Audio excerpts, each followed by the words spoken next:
आजकल जो self proclaimed गुरु बने हुए हैं, मेंटर बने हुए हैं, इनसे बचना है। नोबडी टर्न्स ना राइट 10 आउट ऑफ 10 टाइम। चले में आप पैटर्न ढूंढो, उससे बेटर है क्वालिटी में पैटर्न ढूंढो। FNO is an addiction. दिन चांदी में ब्रेकआउट होगा ना तो उस दिन मैं अपने जीवन की सबसे बड़ी पोजीशन लूंगा। स्पेशली कोविड के बाद काफ़ी सारे नए ट्रेडर्स मार्केट में आए हैं, तो उनको आप क्या कहना चाहोगे? क्योंकि आते ही लोग एफएनओ में जाना चाहते हैं या आते ही लोग फ्यूचर ऑप्शंस ये सारी चीज़ें करना चाहते हैं और उनको पता भी नहीं होता है कि क्या चल रहा है। तो एक्चुअल शुरुआत कैसे करनी चाहिए और आते सबसे पहले क्या काम करना चाहिए? देखो जी, सिंपल चीज़ है। जैसे मैंने बोला कि मैंने IFCI लिया, LML लिया, तो आपको क्या लगता है कि IFCI क्या कहते हैं, मैंने कैश में लेके बाइक ले ली या तब बदला होता था? देखो सिंपल सी चीज़ है, एफएनओ इज एन एडिक्शन। मेरा मानना है एडिक्शन है, नशा है, बट हम सब करते हैं। तो अपने अपने रिस्क को ना आप कैलकुलेट करके करो। जैसे मैं आपको एग्जांपल देता हूँ, HPCL, BPCL, इसके ना डिसइन्वेस्टमेंट मैं बचपन से सुनता आ रहा हूँ, ठीक है ना। अल्टीमेटली क्या हुआ, HPCL को ONGC ले गया, ठीक है ना। मैंने HPCL, BPCL की स्टेक सेल में जब वाजपेयी जी की गवर्नमेंट थी, मैंने बसंत विहार का मकान बिकते देखा है। वो मकान आज 50 गुना हो गया होगा, मैं बताऊं आपको, क्योंकि ना स्पेकुलेशन इतनी बुरी चीज होती है। तो रिस्क को आपको कैलकुलेट करना है कि किस तरीके से आपको काम करना है। अब यहाँ पे क्या है, लोग क्या है, दिक्कत क्या है कि पहले तो आपको ना जो ये आजकल जो सेल्फ प्रोक्लेम्ड गुरु बने हुए हैं, मेंटर बने हुए हैं, इनसे बचना है। ये लोग मैजिकल इंडिकेटर हर चीज को, अरे ऐसा नहीं होता है कि कोई चीज होती है भाई। जब आपको प्रॉफिट अनरेस्ट देना शुरू करे तो प्रॉफिट बुक कर लो, जब आपको लॉस अनरेस्ट देना शुरू करे तो लॉस को बुक कर लो, जब आपको पोजीशन अनरेस्ट देना शुरू करे तो पोजीशन में से निकल जाओ। जैसे अभी रिसेंटली कुछ समय पहले मैं अभी नैनीताल गया था, 1 महीना भी नहीं हुआ, तो इंडिया बुल हाउसिंग लिया मैंने 138 पर। मैंने I bought 1 lakh shares, future में ही लिया मैंने। तो उसके बाद मैंने RBL बैंक भी अच्छी क्वांटिटी ली। अब क्या है कि इनमें ना रिस्क थोड़ा सा ना ज्यादा लगता है, मेरे को ज्यादा लगता है, आपको ना लगता हो। सबका अपना अपना रिस्क है। किसी को चाय अच्छी लगती है, किसी को कॉफी अच्छी लगती है, सबका अपना अपना टेस्ट है, ठीक है। तो मैं ना सो नहीं पा रहा था ठीक से। मैंने ना कुछ दिनों बाद रियलाइज करा कि यार अनरेस्ट आ रहा है, तो 150 का राउंड चल रहा था, तो मैंने तो उठा के बेच दिया। फिर कुछ दिनों बाद लगा कि यार मुझे कि मेरी बस मिस हो जाएगी, तो मैंने ना छोटी टोकन क्वांटिटी कैश में लेके डाल दी कि मैं जिसको मैं मैनेज कर पाऊँ। बट अपने रेस्ट, अपने आप को कंफर्ट में रख के तो आप काम करोगे ना उसको, कि क्या करना है। और इसको मैं ट्रेडिंग में मानता हूँ, ये मेरा निवेश नहीं है, इसको मैं लॉस में भी काट के निकल जाऊंगा। अब क्या है कि कई लोग तो क्या है, बाप दादा के पैसों पे ना काम करते हैं, राइट है ना। तो हम तो देखो, मैं तो स्ट्रगल ही कर रहा था। मैं कई बार यूट्यूबर्स में देखता हूँ, नाम लूंगा तो लोग नाराज हो जाएंगे। लोग काम शुरू करते हैं और 3 साल बाद कहते हैं हमने 1 करोड़ कमा लिया। अरे पैसा कमाने में ना जोर लगता है। मैं 97 से काम कर रहा था, मैं तो 2007 तक स्ट्रगल ही कर रहा था। 2007 में my father had an heart attack, ठीक है ना। और तब आप मानोगे मेरे पास वो छोटे वाला टाटा TTML वाला छोटे वाला फोन होता था, टाटा डोकोमो वाला ना। तो उनका कॉल आया तो हम भागे हॉस्पिटल में। तो मेरा पहला चीज तो ये थी कि डैडी हम आपस में दिन भर ना बात करते रहते हैं, ये निकला, मैं ट्रेड निकालता था, वो मैनेज करते थे कि ना यार ये निकला वो निकला। मैंने कहा आपने तबीयत की बात नहीं करी। फिर हम हॉस्पिटल में बैठे हुए हैं, we are worried about insurance, कि इंश्योरेंस आएगा। मैंने कहा ऐसे कैसे काम चलेगा हम तो। तब हमने ना एक पुंज लॉयड में बड़ी पोजीशन ली, मतलब माय फादर वाज गट्सी, तो पुंज लॉयड में बड़ी पोजीशन ली। वहां पर हमने ना अपने स्टॉक को 3x करा। वो बाई चांस 3x हुआ पुंज लॉयड में, आपको बताऊं। और उसके बाद उसको रिवर्स भी खेला। ऐसा नहीं है कि हर चीज ठीक बैठी हो, ठीक है, ये चीज हमने करी। अप एंड डाउन्स आते रहते हैं। हाँ, इससे पहले भी मैंने एक बार पोजीशन ली थी। जिंदल ड्रिलिंग को मैंने आइडेंटिफाई करा 100 रुपीज के अराउंड, कि अच्छी कंपनी है, company will get listed on to NSE, bonus भी देगा, सब कुछ पड़ा, एनुअल रिपोर्ट वगैरह। तो मैंने वो शेयर खरीदे। मैंने अच्छी क्वांटिटी पे बोरोड फंड पे खरीदा, बोरोड फंड पे खरीदा। तो और मैंने अपनी सिस्टर को भी बोला ले ले इसको, और वो नहीं ले रही थी। उसको मैंने बोला कि देख, लॉस मेरा प्रॉफिट तेरा, ये होता है भाई का कॉन्फिडेंस। बट शेयर हो गया वो आधा।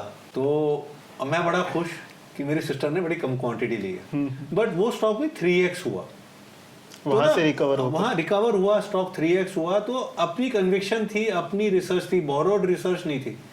बट चीजों को ना देख देख के करा।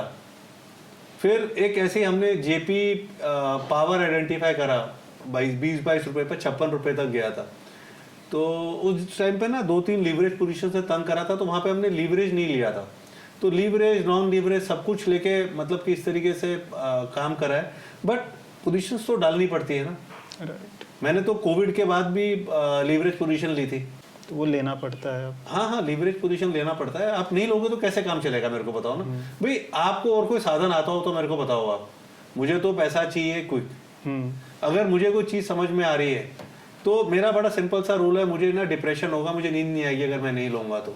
क्या यार, आप उस हलवाई की मिठाई खाओगे जो खुद अपनी मिठाई ना खाता हो है ना। तो मैं तो जो लेता हूँ मैं वही करता हूँ। और काफी कुछ करा हुआ है मैंने ना, मतलब कि मार्केट में मैकेनिकल ट्रेडिंग, एल्गो ट्रेडिंग सब कुछ करके देखा हुआ है। तो अल्टीमेटली ना देखो क्या होता है कि ना I have reached a age. एक तो चीज आप क्लियर समझो, आपको भी अंकित को भी ना, जो किक है ना वो पैसे से आता है, राइट, है ना। तो अब मार्केट में अगर आपको चीज समझ में आ रही है तो आप नहीं लोगे क्या।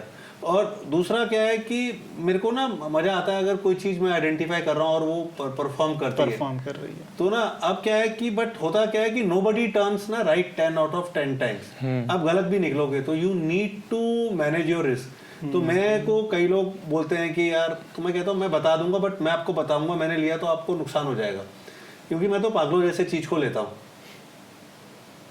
मैं वेरी फ्रेंकली बता रहा हूँ कि बड़ी बात नहीं कर रहा हूँ कि ना देखो अभी तक तो जो मैंने रिस्क लिए है ना दैट इज डिफरेंट, वो तो मैंने मैनेज करे हैं। बट मार्क माई वर्ड्स, जिस दिन चांदी में ब्रेकआउट होगा ना, चांदी में ले रहा हूँ, बट जिस दिन चांदी में ब्रेकआउट होगा ना चांदी के अंदर, तो उस दिन मैं अपने जीवन की सबसे बड़ी पोजीशन लूंगा। इतनी बड़ी पोजीशन लूंगा कि साउथ दिल्ली में मतलब कि one of the prime location है बसंत विहार, वहां पे सब बड़े बड़े मकान है, तो उस साइज की मैं पोजीशन लूंगा। मेरा पूरा अरेंजमेंट हो रखा है।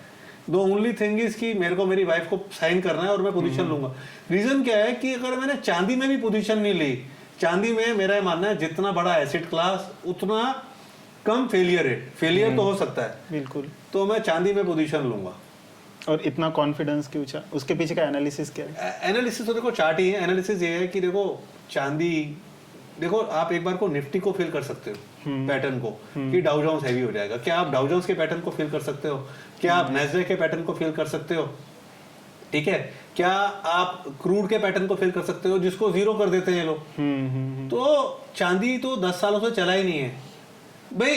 If I get my desired pattern, मेरे को समझ में आ जाएगा तो मैं पागलों जैसे उसको लूंगा, है ना। और लेने के बाद मैं हॉलीडे पे चले जाऊंगा। सिंपल सी चीज बताऊं, I will take a break from TV then. और चांदी लेने के बाद ना मेरे को कोई दिक्कत नहीं है, क्योंकि कोई लॉ ऑफ लैंड नहीं है कि चांदी के बारे में आप बोल नहीं सकते। दूसरी चीजों में तो ना हमारे यहाँ लॉ ऑफ लैंड, आपने कुछ लिया है तो लिमिटेशंस आती है, वो आता है। बट एक लूंगा मैं। देखो मेरे को ना, देखो I have reached age stage की ना जहां पर मैं आई एम नॉट वर्किंग कि मेरे को ना पैसे को खाना नहीं है ना। हम चाय भी आजकल बिना चीनी के पीते हैं, बट क्या है कि वो ना मेरे को एक किक मिलती है उसमें ना, एक फील गुड है भाई मेरा एक है। और अगर सपोज करो वो सेम पैटर्न इंडिया बुल में बनेगा या ओएनजीसी में बनेगा तो क्या मैं लूंगा? तो आंसर इज नो। चांदी इज एन एसेट क्लास, तो मैं उसके अंदर डालूंगा पोजीशन को। अच्छा, आज की डेट में आप देखो तो एवरीबडी इज टॉकिंग, जब ये रिकॉर्ड हो रहा है ना, टॉकिंग अबाउट आईटी की बात कर रहा है। हाँ। तो ना हम तो नैस्डैक के ईटीएफ में घुस गए हैं, अच्छा, है ना। तो बट इट्स ऑल कैलकुलेशंस हैं। बट आप बैठ भाई देखो, मैंने ना कचरे कूड़े में भी ना ऐसी तैसी कराई है अपने गंदे गंदे स्टॉक्स में। तो वही समझ में आया कि होता क्या है कि जो क्वालिटी स्टॉक होता है ना वो रिबाउंड हो जाता है। जैसे मैं आपको एग्जांपल देता हूँ, एक कंपनी है राणे होल्डिंग, उसको ना मैंने 650 के अराउंड ऐसे आइडेंटिफाई करा था। ठीक है ना, 650 के अराउंड आइडेंटिफाई करा और उसको ले लिया। और लेने के बाद फिर वही अपनी सेम सिस्टर, एक ही बहन है मेरी, उसको मैंने बोला राणे होल्डिंग ले ले। उसको लेने के बाद, उसको दिलाने के बाद क्या हुआ कि वो चाइनीज क्राइसिस आ गया था। अगर आप रिकलेक्ट करोगे, चाइनीज क्राइसिस आया, स्टॉक गिरा। अब मैं यार ये सोचूं कि यार मैं तो बेच भी नहीं सकता, क्योंकि मेरी क्वांटिटी में रिवर्स सर्किट लग जाएगा। तो ना then I shifted to 3 line break chart. आज की डेट में मैं यूज नहीं करता हूँ, इसलिए उस पर हम बात नहीं करेंगे। तो मैंने कहा यार कोई सिस्टम बनाना पड़ेगा। तब जब 3 लाइन ब्रेक में राणे में रिवर्सल हुआ, मैंने कहा फंडामेंटल्स बढ़िया हैं इसके। ये तो एक अनफोर्सिन इवेंट हुआ, स्टॉक गिर गया। मैंने उसमें पोजीशन को ना बढ़ाया, पिरामिडिक करी। मेरे ख्याल से मेरे जीवन के 2 या 3 मल्टी बैगर होंगे, तो उसको मैंने 1800 रुपए के ऊपर जाके बेचा राणे होल्डिंग को। तो देन आई रियलाइज्ड कि यार कचरे में आप पैटर्न ढूंढो, उससे बेटर है क्वालिटी में पैटर्न ढूंढो तो मैं फंडामेंटल्स भी देखता हूँ।